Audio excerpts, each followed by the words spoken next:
Well, here's a look at your jobs of the day featured on CBS 4 News Sunrise every morning. In Mission, they're looking for an office clerk. The pay is $7.50 an hour.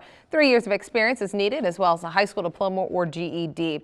And in McAllen, they're looking for a child care worker, and the pay will be discussed during the interview. Education requirement, high school diploma or GED. You also need 1 year of experience as well. And speaking of work, those who may have lost their jobs or who couldn't work due to that severe weather back in May, help is available. Laura Cavazos at Workforce Solutions here to discuss disaster unemployment assistance, which is so great that this rolls out. We know that FEMA is here and Mission has set up a recovery center to help those that may have damage to their homes. But now, if they missed out on work, they could get help as well. That's right. There's several people that do qualify for this assistance. We do have a deadline set up. It's July 14th.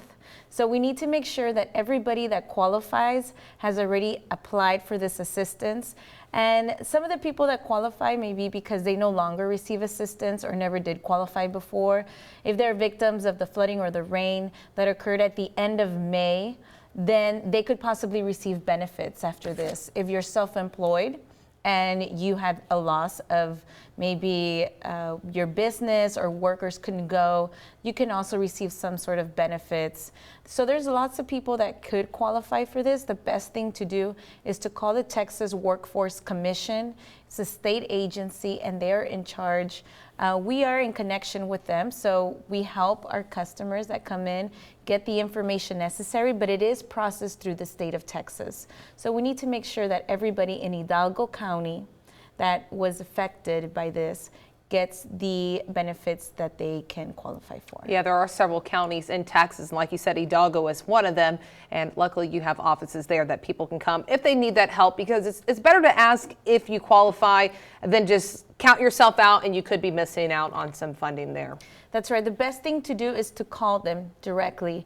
They do have a phone number where you can communicate what the situation was. They are going to ask you for documentation, but don't let that stop you, because as long as you call before July 24th, they can always give you an extension to turn in your documents.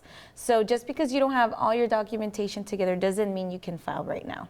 And let's talk about a little bit of that documentation. I believe we have a graphic as well. There are a couple of things that you need in place that you can get together right now, but again, file before July 14th, before that deadline. That's right. They are going to make sure that you do live in the area that was affected by this. So make sure that you have the documentation that shows your address, possibly.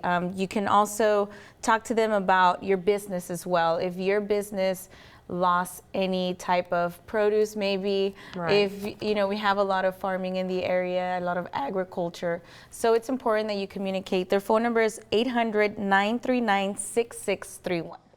All right, well, thank you so much, Laura, for stopping by and sharing that information. Thank you.